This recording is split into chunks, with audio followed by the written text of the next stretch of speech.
Bonsoir à tous et bienvenue, je suis ravi de vous retrouver pour ce nouveau numéro de 28 minutes samedi. Ce soir, notre premier invité est un rebelle qui n'aime pas l'ordre mais qui adore l'armée, un avocat qui veille sur nos libertés, un écrivain qui se méfie des politiques mais murmure à l'oreille du président. François Sureau se dévoile dans un livre somme et remonte au fil de la plume le cours d'un pays qui le fascine et il sonne l'alarme. À ses yeux, l'état d'urgence sanitaire menace l'état de droit, la servitude volontaire du confinement conduit à une sorte de tyrannie douce. Puis, en compagnie de deux correspondants de la presse étrangère, nous nous pencherons sur deux dossiers d'actualité de la semaine. D'abord, la deuxième phase du déconfinement qui s'ouvre en France avec une question: s'agit-il vraiment d'un retour à la vie d'avant ?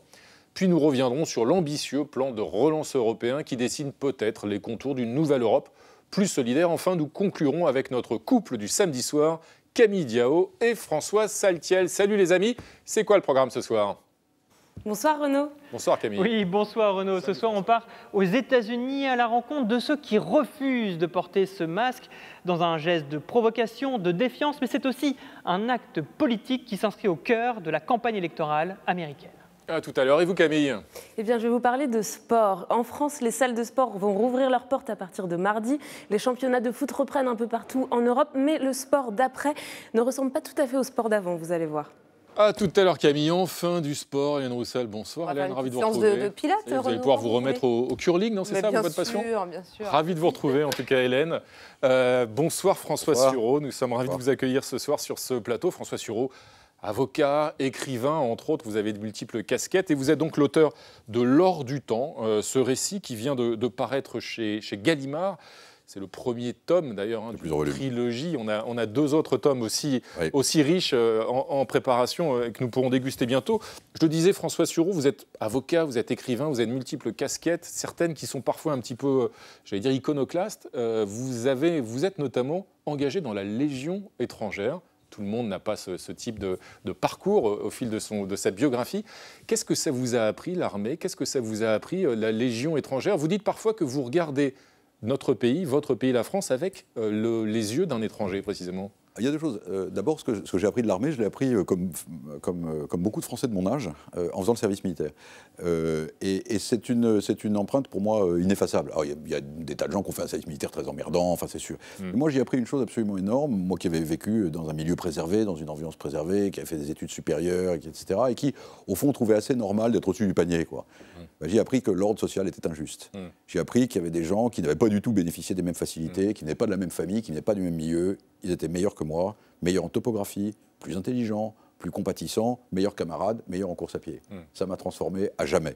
Depuis ce moment-là, j'ai vraiment compris la différence que Pascal fait entre les grandeurs naturelles et les grandeurs d'établissement. Il faut respecter un ministre parce qu'il est ministre, il faut respecter les gars qui sont au-dessus parce qu'ils sont au-dessus, parce qu'il faut bien que la société fonctionne, mais en même temps, il ne faut pas les respecter au-delà du respect minimal dû à l'établissement. C'est-à-dire que la vérité, c'est que l'ordre social est injuste. Et en fait, assez curieusement, ce machin dont tout le monde dit, notamment à droite, qu'il est destiné à dresser la jeunesse en lui apprenant les bonnes manières, moi, ça m'a appris l'inverse. Ça m'a appris que je l'aimais, mais ça m'a appris l'inverse, ça m'a appris que l'ordre social était injuste. Puis la Légion, c'est différent. J'ai une tendresse familiale, mon arrière-grand-père est devenu français à cause de ça, une époque où on ne devenait pas français rapidement. Et c'est autre chose, c'est le dernier endroit où on peut se faire oublier. Vous savez, on vit dans un univers où, au fond, il n'y a pas d'oubli et pas de pardon. On vit dans un univers complètement hypermnésique et on vit dans un univers où les gens finalement, sont ce qu'ils ont fait dans le passé, les études qu'ils ont faites, etc. À la Légion, c'est pas ça. Je veux dire, on est celui qu'on est. Et à la question que vaut un homme, qui est la seule vraie question qui vaille, obtient une réponse assez simple. La Légion vous a appris en quelque sorte la France, en tout cas, vous a ouvert les yeux sur la France, et l'armée vous a donc appris la rébellion. Voilà encore un paradoxe dans ce parcours riche qu'on va tout de suite découvrir avec votre portrait. Il est signé, comme chaque semaine, Philippe Ridet. Mon cher François Sureau, pourquoi se contenter d'une seule vie quand on peut en avoir plusieurs? Prenons la vôtre. Un millefeuille d'expérience, un écheveau de trajectoire, un gribouillis de zig et de zag. Un CV, ça? Non, une forêt vierge. Vite, une machette et une lampe frontale pour qu'on y voit plus clair. Au début, ça va encore. Né à Paris en 1957 dans une famille bourgeoise de militaires et de médecins, vous avez à peine 16 ans que vous voilà bachelier et futur élève de Sciences Po. Modeste, vous déclarez « J'étais un petit singe savant ». C'est après qu'il faut la machette. À 24 ans, vous sortez de l'ENA, le début de la fin, je vous cite. Vous entrez au Conseil d'État, pas pour moi, lâchez-vous dépiter.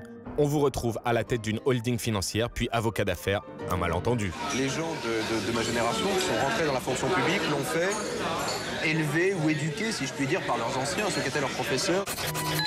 Entre-temps, ou en même temps, vous faites vos débuts d'écrivain chez Gallimard pour recréer un monde plus habitable.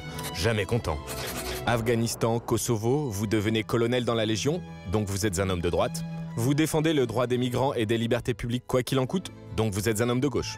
Votre credo, je préfère un désordre à une injustice. Ce qui nous fait tenir ensemble, c'est la République, c'est-à-dire le régime de liberté dans lequel nous voulons vivre tous ensemble. Vous soutenez votre ami Fillon en 2017, mais vous rédigez les statuts d'En Marche. Paraît même que vous textotez jusqu'à pas d'heure avec Macron, partageant idées et insomnie. Le confinement vous a laissé comme deux ronds de flanc. Votre chère liberté vaudrait-elle moins que le désir des Français d'être rassurés?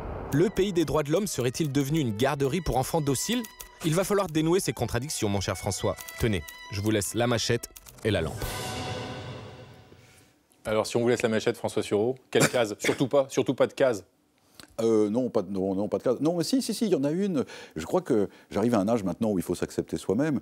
Je suis content d'avoir... En fait, ma vraie vie, je crois que c'est la littérature. Ça l'était depuis le début. Et en fait, j'ai eu des tas d'expériences parce qu'il faut bien gagner sa vie, parce qu'il faut bien s'occuper, parce que j'ai fait ce que j'avais à faire, parce que j'avais des facilités pour faire certaines choses. Mais la chose que j'ai voulu faire depuis que je suis tout petit, c'est la littérature. Quand j'étais jeune, il y avait une petite collection qui était extraordinaire, qui s'appelait Les écrivains par eux-mêmes. Je ne sais pas si vous vous souvenez, Pascal par lui-même, Rimbaud par lui-même, etc. Et en fait, c'est ça qui m'a formé. Et c'est ça que j'ai voulu faire. François Sureau, puisqu'on parle de littérature, L'or du temps, dans votre livre, vous remontez la scène, c'est un peu à la recherche du temps perdu finalement. Est-ce que vous êtes nostalgique? Est-ce que c'était mieux avant? Ah non, pas du tout. Alors pas du tout. Je ne suis pas du tout un tempérament nostalgique. Et en revanche, comment dire ça? C'est un peu Sureau par lui-même aussi d'ailleurs. Ouais, un peu caché, parce que quand même j'ai du mal à me raconter, mais c'est un peu caché. Non, au début il y a une phrase tirée de l'Évangile qui est le scribe devenu disciple du royaume qui tire de son sac du neuf et de l'ancien. Vous voyez, j'aime les deux ensemble. En fait, mon maître c'est Apollinaire. Apollinaire, au fond, il avait un côté, il était très content d'avoir son uniforme bleu horizon. Le malheureux, il en a pris un éclat dans la tête. Mais en même temps, il soutenait le cubisme, mais en même temps, le monde moderne lui plaisait. En fait, j'aime passionnément le monde dans lequel je vis. Et les passages où je parle du passé, je ne parle pas du passé pour dire que c'était mieux avant. Je me remets dans le passé pour m'imaginer en homme du passé, aimant le passé, du temps que ce passé était un présent. Et c'est ça qui me passionne. Je suis très éloigné des... C'était pas mieux avant. Je veux dire, c'était pas mieux avant. La France de la guerre, tous les 30 ans, la France de l'injustice sociale, la France des enfants qui travaillaient dans les mines, c'était pas mieux avant. Ce qui me distingue, au fond, pas seulement sur le plan littéraire, mais sur le plan politique, ce qui me distingue d'un homme de droite, j'ai des tas d'amis à droite. Et en fait, à chaque fois qu'ils me disent des choses genre, mais tu comprends, c'est pas bien, regarde ce qui se passe, les gens sont mal élevés, enfin bon, voilà, tout ce qu'on dit à droite. Ils ont raison, bien sûr, je suis d'accord avec eux. Mais en même temps, je me souviens qu'ils m'auraient dit exactement la même chose pour justifier le fait que les enfants continuent de travailler dans les mines. Voyez, vous dites que la période actuelle vous passionne, le monde dans lequel vous vivez vous passionne. Pas tout quand même, il y a des choses que vous n'aimez pas. Le confinement, par exemple, vous êtes très critique à l'endroit de la docilité des Français lors de cette période.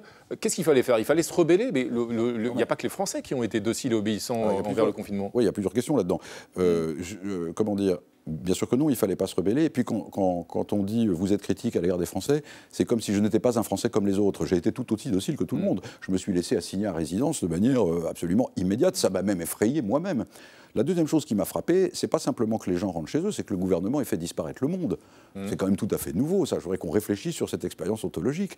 Quand vous êtes prisonnier, quand vous êtes légionnaire, que vous voulez faire le mur, quand vous êtes détenu, quand vous êtes religieux et que vous en avez marre de la sœur machin et que vous voulez vous vous barrez, et à l'extérieur, il y a des cafés, il y a des endroits où voir vos amis, etc. Là, il n'y avait plus rien. Il n'y avait plus rien. Le monde extérieur a disparu. J'en ai éprouvé à certains moments, je suis revenu à Paris 2-3 fois, une forme d'angoisse, parce qu'une chose est d'être en prison, autre chose est que le monde extérieur disparaisse. Donc ça m'a causé une forme d'angoisse. Alors, mon seul sujet, c'est moins la docilité que l'absence de débat démocratique ou politique d'aucune sorte. Ça n'est pas comme s'il avait fallu faire quelque chose dans l'urgence, puisqu'on savait que ce machin-là venait depuis 3 mois. Et en réalité, cette décision du confinement intégral a été prise avec une justice constitutionnelle qui se met en vacances, avec un Parlement qui ne délibère plus, et avec l'exécutif qui prend seul cette décision, sans que nous soyons témoins de son raisonnement et de son débat interne. Et ceci me paraît très grave parce qu'au fond, pour moi, à la fin, la démocratie représentative réside dans la délibération. Et ça ne m'étonne pas du tout que maintenant on vive dans un régime où on a l'impression que d'un côté, il y a des technocrates qui font le bien à notre place, pendant que de l'autre côté, des complotistes imaginent un peuple imaginaire et mystique. Et ça, je trouve ça prodigieusement inquiétant. On a vu autre chose, hein, pendant ce confinement, on a vu le politique qui abdiquait parfois au profit du scientifique. Est-ce que ce n'est pas bien, de temps en temps, de voir des politiques qui acceptent de dire « je ne sais pas, je vais laisser la parole à ceux qui savent ». Ah ben non, non, non, parce que leur boulot est en réalité très profondément de présenter à la population, puis ensuite de faire voter, dans le cadre d'un débat démocratique, l'arbitrage compliqué de la politique, qui est un arbitrage qui met toujours en cause des grandeurs différentes. La question fondamentale, dans le cas particulier, c'était combien de morts est-ce que ça risque d'avoir, est-ce qu'il risque d'y avoir, et en fonction de ces évaluations, est-ce que nous prenons le risque de fusiller l'économie, la vie démocratique, les libertés publiques pour 6 mois, 10 ans, 20 ans, et de faire porter des charges absolument considérables sur nos enfants. À cette question, les scientifiques n'ont aucune réponse. Ce n'est pas une question scientifique. Un scientifique peut vous dire comment le virus circule, ou les raisons pour lesquelles il faut avoir des gestes barrières, ou changer ceci ou cela dans les techniques de réanimation. Mais sa compétence elle-même n'est pas la compétence de l'arbitrage politique. Sans ça, c'est la mort du petit cheval, quoi. Hein. Alors, belle plaidoirie, Maître Sureau, si j'ose dire. Oui. Vous l'avez dit, voilà, votre vrai métier, votre vraie passion, c'est la littérature. On a justement une archive à vous montrer, François Sureau. Et c'est évidemment un grand écrivain, et un grand écrivain qui vous était particulièrement cher. Oui, il était votre ami, Jean d'Ormesson, disparu en décembre 2017. Le crayon sur son cercueil, déposé par Emmanuel Macron, on s'en souvient tous, vient tout droit de ce livre d'entretien que vous lui aviez consacré en 1989, Garçon, de quoi écrire. Alors je vous propose de le revoir, de l'écouter. Jean d'Ormesson, il a 34 ans, il n'est pas encore immortel, mais il est déjà écrivain. Invité dans l'émission Lecture pour tous pour son livre Du côté de chez Jean, il répond à Pierre Desgroupes. Nous sommes le 8 juillet 1959. Je crois beaucoup que penser est le malheur de l'homme. Il y a tout un côté de moi qui est très proche des choses les plus simples, vous savez, de la mer, du soleil, de la voiture sur la route, des sentiments les plus bêtes et les plus faciles, peut-être le grand amour, je ne sais pas, enfin des choses aussi stupides, n'est-ce pas que ça. Et je crois que la réflexion et la pensée est une des formes de la malédiction de l'homme. Je le crois beaucoup. Je crois que Valérie, d'ailleurs, le pensait aussi en partie.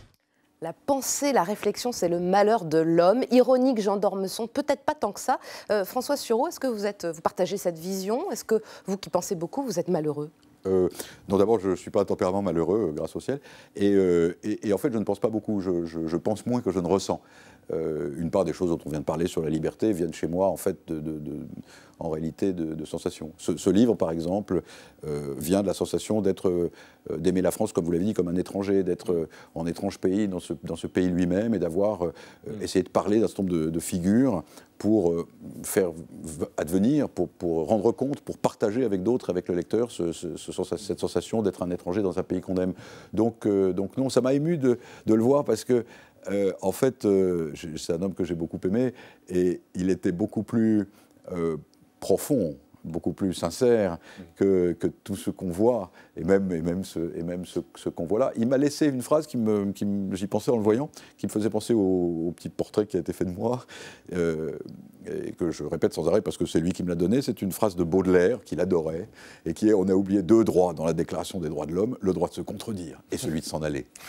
Jean d'Ormesson, vous aviez donc une admiration, une vraie amitié pour lui. Vous avez d'ailleurs participé à la rédaction de l'hommage de Jean d'Ormesson par le président Macron. Vous l'avez aidé, en tout cas, Emmanuel Macron. Non, vraiment pas. En tout cas, vous êtes à l'origine, ce que rappelait Hélène Roussel. J'ai signalé au gars qui le rédigeait, qui me posait la question, qu'à la fin, parce que j'avais relu Garçon de quoi écrire au moment où il est mort, ça a été un choc, j'ai appris sa mort le matin, et j'ai relu Garçon de quoi écrire. La dernière j'évoque ses derniers jours, et il me dit, moi, tout ce que je veux sur mon cercueil, c'est un crayon. Emmanuel Macron, vous lui aviez beaucoup parlé, il vous écoute encore? On a l'impression qu'il préfère discuter avec Jean-Marie Bigard en ce moment, non?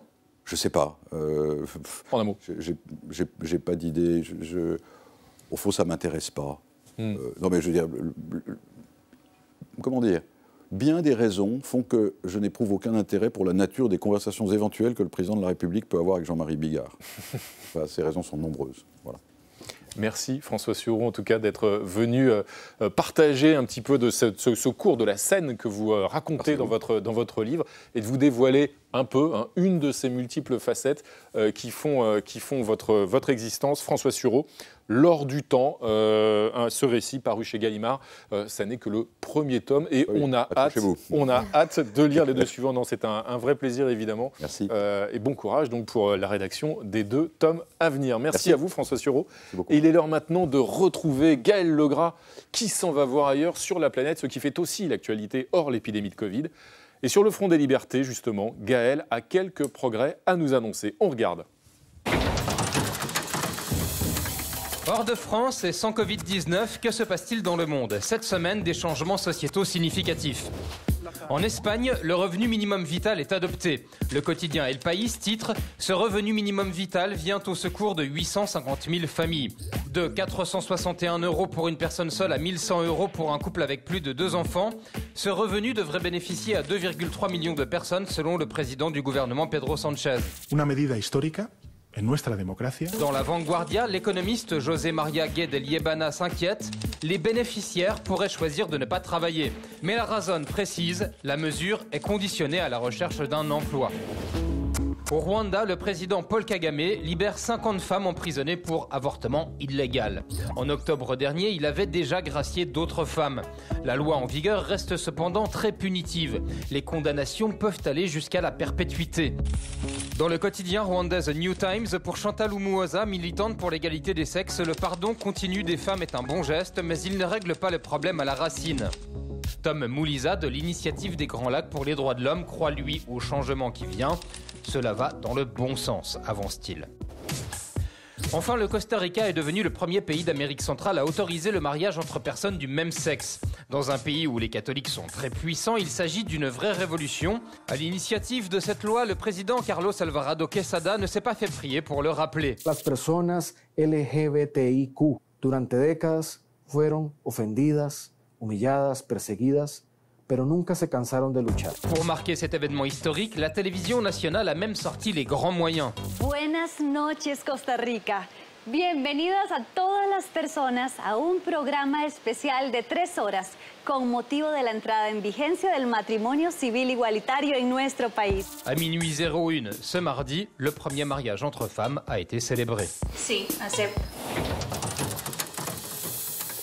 Merci Gaël Legras. Et nous allons maintenant ouvrir 2 dossiers d'actualité de la semaine. Pour en débattre, nous accueillons 2 correspondants de la presse étrangère en France. Alors bonsoir Duvukøye Hansen, je n'écorche pas votre prénom, Duvukøye Hansen, vous êtes donc journaliste danoise installée à Paris. Et à vos côtés, bonsoir Paolo Levi, vous êtes le correspondant italien de l'agence ANSA à Paris, l'agence ANSA qui est la grande agence de presse italienne, à peu près l'équivalent de l'AFP en France. Bonsoir à tous les 2 et bienvenue. Et tout de suite, nous allons, Hélène, ouvrir ce premier dossier d'actualité qui porte cette semaine sur la nouvelle phase du déconfinement qui s'est ouverte en France. La phase 2, lancée par Édouard Philippe ce jeudi. Alors à partir de mardi prochain, les bars, les restaurants, les collèges progressivement, les lycées, tout va pouvoir rouvrir progressivement. Je vous propose d'écouter le Premier ministre. Et je veux insister sur cet élément qui est important. La liberté, enfin, va redevenir la règle et l'interdiction constituera l'exception. La liberté va devenir la règle. Paolo Levi, vous en Italie, vous avez toujours un peu 2-3 semaines d'avance sur nous depuis le début de la crise. Est-ce que la liberté est redevenue la règle ? Chez nous, oui, et ça a été vraiment une sorte de libération nationale. Rien que voir les Italiens pouvoir descendre dans la rue et participer à ce rite collectif qui est celui de prendre une petite tasse de café au comptoir du bar le matin, sans quoi il n'y a pas de journée qui puisse se lever en Italie sans ce rite collectif-là. Rien que ça a été une forme de catharsis avec laquelle le pays est finalement revenu à la vie après 2 mois de confinement. Donc la vie reprend de façon progressive. Il faut toujours savoir et avoir la conscience bien en tête que l'ennemi invisible, le Covid, il est toujours parmi nous, donc responsabilité, mais l'Italie est en train de revenir à la vie et je pense que bientôt la France va suivre et on est en train de le voir, mais il faut faire très très attention à ne pas trop lâcher prise parce que sinon on va se retrouver comme dans le mythe grec de Sisyphe à devoir ramener à nouveau le rocher. Maintenant, pendant 2 mois, on a amené ce rocher en haut de la montagne. C'est pas pour le laisser tomber. Et si on lâche prise, il risque de retomber et on risque de devoir reconfiner. Donc voilà, liberté, mais avec la conscience que l'ennemi il est encore parmi nous, il faut faire attention. J'ai vu que Janssen, la situation au Danemark était assez différente de la situation connue par l'Italie ou par la France d'ailleurs. Le pays a été moins frappé, on va dire, par la pandémie, mais le pays s'est aussi confiné, mais pour une durée plus courte. Hein. Vous êtes déconfiné, si j'ose dire, au Danemark depuis déjà la mi-avril. C'est ça. En fait, du coup, la liberté, c'est aussi la règle au Danemark. Et je suis contente aussi de voir que c'est aussi devenu la règle en France. C'est ça, cette impression que j'ai eue des annonces de Philippe. Et en fait, du coup, je vois une approche plus... il parle vers la pédagogie. Au Danemark, ça se passe comment depuis un mois, depuis la mi-avril, depuis que le pays est déconfiné? C'est le retour à la vie d'avant au Danemark? C'est beaucoup le retour à la vie d'avant, mais en fait, du coup, c'est toujours, comme Paolo le dit aussi, de respecter qu'il y a des gestes barrières à mettre en place, une nouvelle mode de vie à mettre en place. Et en fait, du coup, de cette manière, ce n'est pas comme avant. On a vu l'ouverture des écoles, que ce n'est pas évident, en fait, de mettre en place, aussi comme en France, ces nouvelles règles de gestes barrières. Les règles sanitaires, les précautions sanitaires sont difficiles à mettre en œuvre. Paolo Levi, vous parlez du petit café. Il y a beaucoup d'autres rituels en Italie, un peu comme chez nous. On est tactile, on aime se toucher, on aime s'embrasser. On va dans les commerces. Est-ce qu'on retourne de façon massive dans les restaurants? Comment ça se passe concrètement? Ça se passe que tout est coupé à moitié, c'est-à-dire exactement comme dans un wagon d'un train aujourd'hui, on pourra rentrer seulement, il y a, je sais pas, 20 places et on peut y rentrer à 10. Dans un une place sur 2 est condamnée. Voilà, une place sur 2 C'est comme ça dans les restaurants aujourd'hui, en Italie. Oui, voilà, donc il y a des règles très spécifiques. Nous sommes exactement comme les Français, un peuple qui adore passer le temps dans les terrasses de café. L'apéritif chez nous, et comme en France, comme à Paris d'ailleurs, c'est vraiment quelque chose à laquelle on ne peut pas renoncer. Mais voilà, si on voit aujourd'hui les tables, les dehors à Rome, voilà, les tables, elles sont beaucoup plus espacées. Et c'est quelque chose de nouveau. Il n'y a plus les tables où on a été coincés un sur l'autre comme jusqu'à il y a 3 mois. On ne va plus les voir, je pense, pour un bon moment. Même parce qu'il y a le risque d'une nouvelle vague cet automne aussi. Donc, il ne faut pas l'oublier. On n'est pas complètement sorti de l'alerte. Les pays européens ont décidé, parfois un peu en désordre, de fermer leurs frontières. Et là, on a entendu Édouard Philippe annoncer, comme d'autres dirigeants européens d'ailleurs, que la plupart des dirigeants européens vont essayer de coordonner la réouverture des frontières vers le 15 juin. Mais le Danemark a déjà décidé de repousser, en tout cas pour toute une partie des Européens, la réouverture de ses frontières à la fin de l'été. C'est ça, en fait, du coup, le gouvernement a annoncé aujourd'hui que en fait, c'est uniquement le ressortissant norvégien, allemand et islandais qui peut rentrer au Danemark à partir du 15 juin.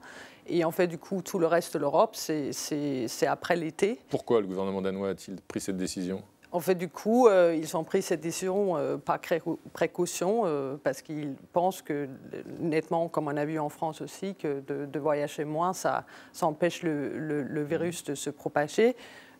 Après, moi, je trouve que c'est quand même triste qu'il n'y a pas une coordination européenne. Quand j'ai vu plus important, quand j'ai vu Philippe hier qui dit que la France va appliquer la réciprocité, que je comprends tout à fait, mais je suis convaincu que c'est quand même un discours qu'on n'a pas entendu depuis très longtemps en Europe. Oui, Édouard Philippe a expliqué qu'un pays qui garderait ses frontières fermées pour les ressortissants français verrait lui aussi les frontières françaises fermées pour ses propres ressortissants.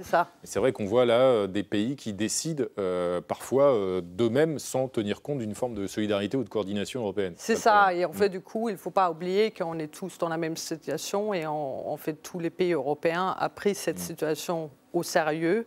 Et c'est en fait d'être confiné en France ou au Danemark, ça c'est c'est à peu près la même chose. Précisément, cette solidarité européenne, on a parfois eu du mal à la voir, à la percevoir au fil de la crise sanitaire, mais aussi sur cette question des frontières qu'on abordait à l'instant. Notre deuxième sujet d'actualité, en revanche, Hélène, visiblement, c'est peut-être l'émergence d'une nouvelle forme de solidarité européenne. Sur le plan économique, il s'agit du plan de relance qui a été présenté mercredi par la présidente de la Commission européenne, un plan qui est extrêmement ambitieux. 750 milliards d'euros, c'est le paquet qu'Ursula von der Leyen a mis sur la table. Oui, c'est massif, c'est historique. On n'a jamais vu l'Europe débloquer autant d'argent. Alors, on va se calmer tout de suite parce que ce n'est pas fait. Il faut l'unanimité. Il y a 4 pays qui bloquent, l'Autriche, les Pays-Bas, la Suède et le Danemark. Poliment, on les appelle les pays frugaux. Des pays riches qui refusent d'aider leurs gros voisins du Sud, l'Espagne, l'Italie, évidemment, très touchés par le Covid, mais aussi les plus endettés d'Europe. Alors, mercredi, Ursula von der Leyen a lancé un appel à la solidarité. Soit nous agissons seuls, laissant derrière nous les pays, les régions et les gens, et nous acceptons une union de riches et de pauvres. Soit nous prenons la route ensemble. Faire la route ensemble pour sauver l'Union. La présidente de la Commission a tranché, soutenue par Berlin et Paris d'ailleurs. Sur les 750 milliards d'euros, elle propose 500 milliards de subventions. Donc de l'argent que les pays n'auraient pas à rembourser, de l'argent qui viendrait du budget commun auquel chaque pays contribue. Et c'est là que ça coince.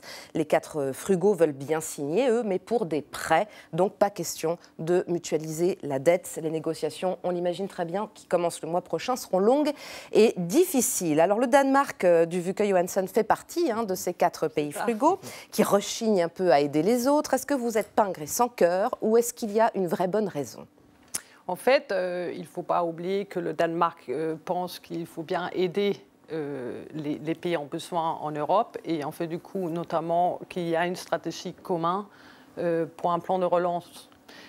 Après, en fait, la question se trouve notamment, comme vous avez dit dans l'introduction, que en fait, le Danemark n'est pas pour les subventions, mais plutôt pour des prêts.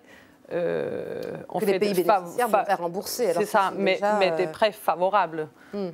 Et en fait, du coup, le Danemark a une ligne qu'il souhaite en fait se porter garant pour ces pays-là, mais ne pas forcément financer, parce qu'il trouve que si c'est financé par le budget commun, en fait, le Danemark craint que ça va être poussé aux futures générations de repayer cette dette. Paolo Levi, comment est-ce que ce plan de relance européen annoncé par Ursula von der Leyen, comment a-t-il été accueilli en Italie ?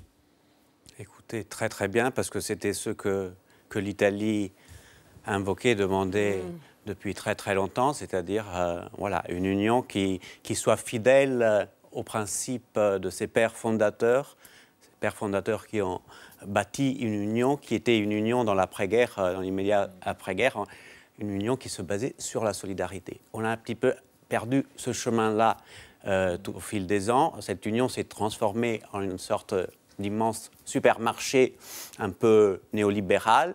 Aujourd'hui, il y a un extraordinaire alignement des astres, c'est-à-dire qu'il y a un des pays qui le plus soutenait cette approche néolibérale d'hypermarché, c'est-à-dire la Grande-Bretagne, elle est sortie. Donc aujourd'hui, il y a une occasion extraordinaire, historique qui se présente à nous, c'est-à-dire de renouer... se rattraper un peu à l'endroit des Italiens. Peut-être que l'Italie s'est sentie un peu abandonnée au début de la crise. Mais en fait, on peut évoquer l'Italie, mais là, on est face vraiment à un moment historique où l'Europe doit avoir la clairvoyance de comprendre qu'elle doit être avant tout solidaire avec elle-même.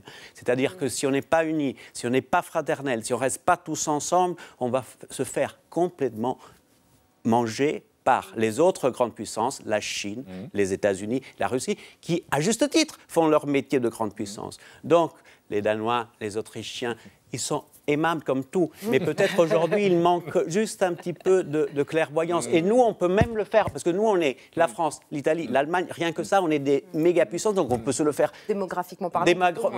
Démographiquement parlant, on pourrait le faire. Mais nous, on les veut. Moi, je veux l'Autriche. Il n'y a pas d'Europe sans Autriche, il n'y a pas d'Europe sans le guide d'Empos, sans le Danemark, qui, on se souvient au temps des caricatures de Mahomet, avait donné une leçon extraordinaire de liberté d'expression, et Charlie Hebdo avait solidarisé avec le guide d'Empos, et ensuite on a vu ce qui s'est passé. Donc là aussi, c'était une forme de solidarité, disons, de Charlie par rapport à un journal danois. Donc, je dis, renvoyez-nous maintenant l'ascenseur. Solidarité européenne en tout et pour tout, et pas seulement en économie, mais en tout. Tu veux que Johansson, quand on voit que même Angela Merkel, la marraine, elle aussi, elle a peur visiblement pour la cohésion de l'Europe et elle plaide pour ce plan. Est-ce que le Danemark, par exemple, et les autres pourraient finalement signer ? Mais en fait, on peut dire que c'est vrai que la position d'Allemagne, c'est vraiment le game changer de cette situation, parce qu'avant, en fait, les 4 petits pays étaient aussi plus ou moins soutenus par l'Allemagne. Un vrai tournant historique. C'est ça, en fait. Moi, je vois le tournant historique, c'est vraiment la position allemande. Et en fait, de voir aussi cette position va durer, parce qu'il ne faut pas oublier que là, on rentre dans une phase de négociation. Si j'ai bien compris, en fait, du coup, la proposition de la Commission est aussi liée avec le budget en commun. Et en fait, du coup, il y a un package qui va se faire dans les futurs mois. Après, j'aimerais bien souligner par rapport à ce que Paolo il dit, que je pense pour le Danemark, il ne s'agit pas de ne pas être solidaire, mais c'est comment on est solidaire. Et en fait, justement, comment demander à des pays qui sont économiquement plus fragiles et qui ont été plus durement frappés par la pandémie de payer, de rembourser justement ces dettes, puisque le Danemark, comme l'Autriche, veut simplement des prêts. Or, on voit que cette crise, la pandémie, risque d'accentuer un fossé économique entre les pays du Nord et les pays du Sud. Mais après, en fait, je pense le raisonnement danois, qui est politiquement dur à expliquer à l'intérieur du Danemark, c'est quand même si le Danemark souffre moins de la crise, on souffre quand même. Et il faut expliquer aux responsables danois, mais OK, pourquoi il faut utiliser cet argent-là en Europe et pas au Danemark. Et aussi parce qu'il y a en fait, du coup, ils sont rigoureux budgétairement. Ça veut dire, en fait, la solution au Danemark, politiquement, ne peut pas être de faire des emprunts. Ça veut dire des contreparties. Ça veut dire que si jamais il y a des subventions européennes, il faudra que des pays comme l'Italie, d'ailleurs, et d'autres, adoptent des réformes, justement. Oui, bon, c'est pas qu'on va à Bruxelles et on prend la terre libre. Ce sera le mot de la fin. Non, la chose importante, à mon avis, que les pays ainsi dits frugaux doivent comprendre, c'est que nous, on est aussi les premiers débouchés, l'Italie, la France, de leur marché. Donc, s'il n'y a pas les Italiens, on les trouve dans les poches. Ils ne peuvent pas participer de l'économie. Que l'Europe du Sud aille mieux, c'est aussi l'intérêt de l'Europe du Sud. Mais on est tous sur le même bateau. Mais le Danemark pense ça aussi. Eh bien, nous allons conclure justement sur cette leçon, cet œcuménisme et ce consensus, en espérant qu'il porte au-delà de ce plateau, peut-être même jusqu'à... parce que c'est le sens de l'histoire. Et je suis sûr que il n'y a plus qu'à convaincre d'ici la fin de l'été, voilà. Après que... Quel optimisme. Merci Paolo Levi et merci du Wüke Johansen pour cette belle leçon d'optimisme et de solidarité européenne. Et voici maintenant le moment de retrouver David Castello-Lopez, qui, vous allez le voir, va faire son intéressant. Comme toujours, ce soir, il pose une question que beaucoup d'entre nous nous sommes déjà posée. Est-on forcément triste quand un collègue gagne plus que nous ?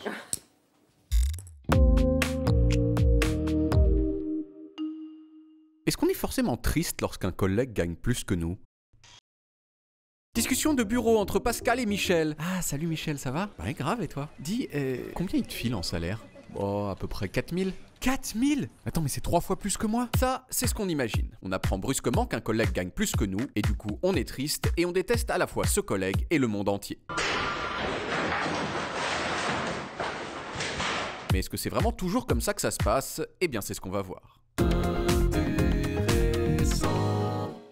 Intéressant. En fait, les études sur la question sont arrivées à des conclusions contradictoires. D'une part, certaines ont effectivement montré que les gens ont tendance à n'être vraiment contents que lorsqu'ils gagnent plus que leurs collègues. En 1995, 2 chercheurs américains, Sarah Solnick et David Hemenway, ont ainsi choisi un panel de 250 personnes et ils leur ont posé en gros la question suivante. Est-ce que vous préférez A, gagner 50 000 $ par an dans un monde où les autres gagnent 25 000, ou alors B, gagner 100 000 $ par an dans un monde où les autres gagnent 200 000 ? Eh bien, la moitié des gens ont donné la réponse A. Donc ils étaient prêts à gagner beaucoup moins pour la simple satisfaction de gagner plus que leurs collègues. Ça, c'est ce que les économistes appellent l'effet envie. Mais il en existe un autre qu'on appelle l'effet signal. Plusieurs études menées sur des milliers de personnes au Royaume-Uni, en Russie et aux États-Unis ont montré qu'une majorité de gens avaient tendance à ne pas être dérangés par le fait que leurs collègues gagnent plus qu'eux. Pourquoi ? Eh bien parce qu'ils voyaient ça comme le signe qu'eux-mêmes pourraient gagner plus d'argent dans le futur. Mais alors, qu'est-ce qui est le plus important, l'effet envie ou l'effet signal? Eh bien, ça dépend des situations. Dans les pays assez stables, comme ceux de l'Europe de l'Ouest, c'est plutôt l'envie qui prévaut. Mais dans les pays où l'avenir est très incertain, comme la Russie des années 90, ou alors dans ceux où, à tort ou à raison, tout semble possible, comme les États-Unis, eh bien, c'est l'effet signal qui prend le dessus. Et dans ces cas-là, la conversation entre Pascal et Michel ressemble plutôt à ça. Salut Michel, dis, je me demandais combien il te file en salaire? Bon, à peu près 4000. Putain, c'est 3 fois plus que moi, c'est génial. Peut-être qu'un jour je gagnerai pareil. Ouais, enfin, il y a quand même une question de compétences. Donc, voilà. Intéressant. Eh ben voilà, merci David Cassel-Lopez, c'est pas si grave que ça. Camille Diao, bonsoir. Bonsoir Renaud. Ravi de vous retrouver Camille, mais avant de vous donner la parole dans un tout petit instant, on va d'abord aller faire un petit tour du côté de la maison témoin de notre ami François Saltiel, bien sûr. Et François, ce soir, vous allez carrément nous emmener aux États-Unis où les opposants au port du masque se font de plus en plus virulents. Et oui Renaud, les États-Unis sont en ce moment le théâtre d'un drôle de bal, celui des non-masqués. Il s'agit de citoyens qui refusent de porter cet accessoire au nom de leur liberté individuelle. Une rébellion qui s'exprime aussi chez les commerçants, comme dans le Kentucky, où un vendeur a posé cette affiche à l'opposé de toutes les consignes sanitaires. C'est dingue. Idem dans l'Illinois, où un employé d'une station-service exige que les clients enlèvent leur masque avant d'entrer. Et en Californie, ce magasin encourage même les hugs et autres poignées de main. Sur les réseaux sociaux, on découvre de nombreuses images d'altercations comme ces clients non masqués qui toussent à la figure des employés qui cherchent juste à faire respecter les gestes barrières. Ils se font insulter, ils se font frapper et parfois ces incidents virent au drame, comme dans le Michigan où un vigile de 43 ans a été abattu par le père d'une jeune fille non masquée dont il avait précédemment refusé l'entrée. Ce mouvement s'inscrit dans la lignée des manifestations anti-confinement qui réclamaient la libération du pays pour relancer l'économie. Une position d'ailleurs encouragée par Donald Trump qui refuse toujours de s'afficher publiquement avec un masque pour, dit-il, ne pas offrir ce plaisir aux journalistes. Quant à son concurrent démocrate Joe Biden, il a très vite compris l'importance de cet accessoire, l'importance politique, en changeant sa photo de profil Facebook pour apparaître masqué. Entre un Joe Biden façon zoro-démocrate et un Donald Trump zozo qui se la joue plus fort que le virus, la campagne américaine autour du masque promet bien d'être irrespirable. Merci François, vous avez vu l'immobilier reparti. Hein. François, il s'agrandit chaque semaine, ce qui permet d'ailleurs de faire plein d'autres petits François Saltiel, c'est formidable. Camille, c'est à vous, ravi de vous retrouver. Et on va continuer donc avec vous de dessiner les contours du monde d'après. Ce monde dans lequel une question nous obsède, nous taraude. Mais quand allons-nous pouvoir reprendre le sport? Eh bien, la réponse dépend de là où vous habitez. En Italie, en Espagne et en Allemagne, les piscines, les salles de sport et de fitness ont rouvert leurs portes déjà lundi dernier avec des consignes sanitaires strictes. En Italie, par exemple, les responsables des lieux doivent tenir un registre de tous les visiteurs pendant 14 jours au cas où un cas de Covid se déclarerait. En France, Édouard Philippe l'a annoncé jeudi, les piscines, salles de sport et gymnases vont pouvoir ouvrir leurs portes à partir de mardi en zone verte. En zone orange, donc Île-de-France et Guyane, ce sera le 22 juin. Mais les salles de sport vont devoir marquer la distance entre les pratiquants, 10 mètres minimum entre deux coureurs, 5 mètres pour une activité plus modérée. Les sports collectifs et de contact, eux, restent interdits jusqu'au 22 juin, sauf à suivre la liste de bonnes pratiques du ministère des Sports, qui conseille 10 joueurs maximum sur le terrain, pas de jeu de ballon, pas de vestiaire. Bref, les rugbymen du dimanche vont encore pouvoir attendre l'autorisation de reprendre la mêlée. Quant au sport professionnel, eh bien, la reprise est entamée depuis le début du déconfinement. En football, les entraînements reprennent progressivement un peu partout en Europe et les championnats vont bientôt suivre. La Liga espagnole doit reprendre le 8 juin. En Angleterre, ce sera le 19 et ce, malgré 2 cas de Covid-19 repérés cette semaine parmi les joueurs de Première Ligue. En France, par contre, pas de reprise de la Ligue 1 au programme. Le Sénat a rejeté mardi un amendement en ce sens. Il faut dire que les quelques championnats qui ont déjà repris, comme en Allemagne, la Bundesliga, offrent un spectacle assez particulier de matchs à huis clos, sans public, mais avec diffusion de chants de supporters préenregistrés. Une ambiance particulière au point que le journal Le Monde se demande s'il s'agit encore de sport dans ces conditions. Et si notre salut sportif passait par le numérique? Le sport s'est digitalisé pendant le confinement et à coup de cours à distance, d'applications de coaching et même de e-sport.